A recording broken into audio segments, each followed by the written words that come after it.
was a commercial realtor and well known in the state. Helped lots of people start restaurants and whatever. I was a member of the Masonic Lodge and Rotary Club.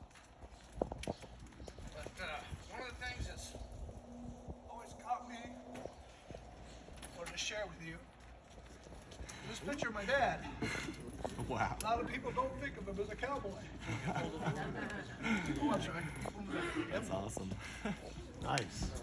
Oh, thank you, sir. Appreciate it. Anyway, he grew up in Lansing, Michigan, and duck hunting and boating and horseback riding.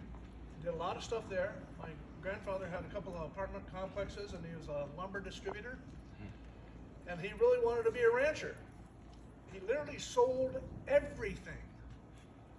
My dad drove the trailer with the horses, head to Arizona to find a ranch. They had no destination. They just sold everything and head out this way.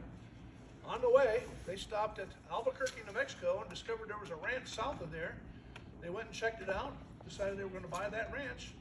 With that, they took my dad to ASU, set him up with an account, everything else, and went back to the ranch. And they had no phone. He just dumped him off at ASU, and here you go. Anyway, we used to go to the ranches and help with roundups when we were kids. Had a great time doing all kinds of stuff, learning about milking and how to make butter and all kinds of, ranch stuff. Anyway, he got involved with the Scouts quite extensively.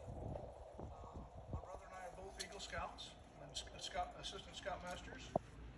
And most Scout troops are 12, 15 boys.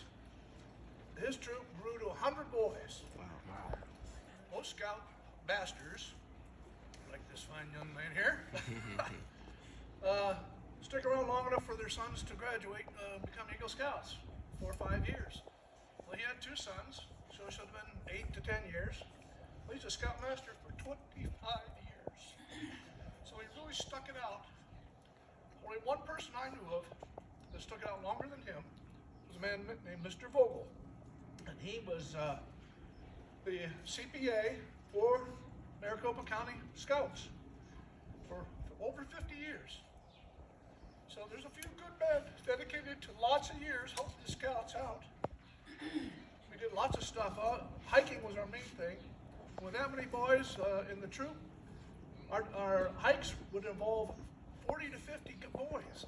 It was really big. And that was something to see that you won't see any other time, because you start on a trail down into a ravine or a valley where a river is, and you got that many boys with all these colored backpacks looking like a snake going down that ravine. It was just awesome. I remember one time we had gone to the place, and lo and behold, a nudist colony had set up. Here by dad, with all these young boys in a nudist camp, and we're trying to keep away.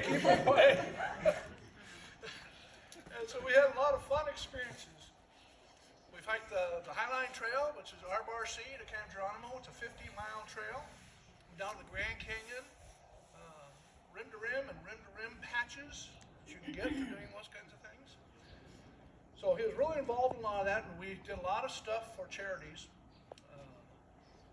The inspiration that I had was in the Scouts, we found Sunshine Acres Children's Home for abused kids and abandoned and abused kids. So we started doing stuff, as my sister had said. Got clothes for every kid there, and we used to help raise money for them. I found out the Harley Owners group that I got involved with later actually had found them and was doing charity work for them, raising about $500.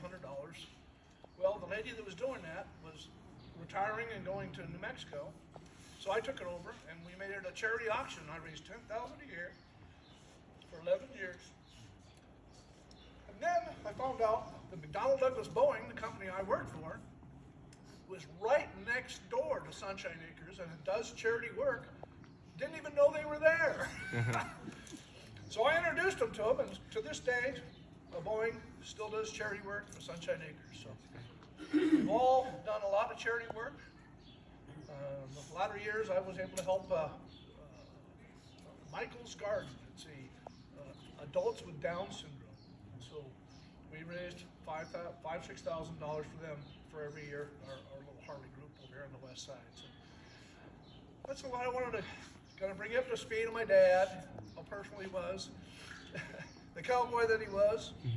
The fun story that gets told is when he took my mom to the ranch for the first time. Her dad was a vice president of Swift and Company, the meat packer, and they had steaks. She didn't like steaks.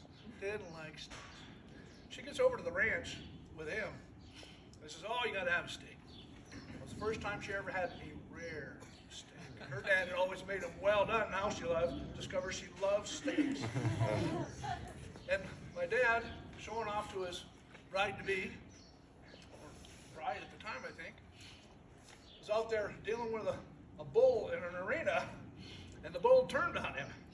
So he hustles his ass to the fence, leaps over, flies over, and lands flat on his back, knocks the wind out of him, and the bull puts his head over the thing and snorts in his face. This was my mom's first experience with a cowboy.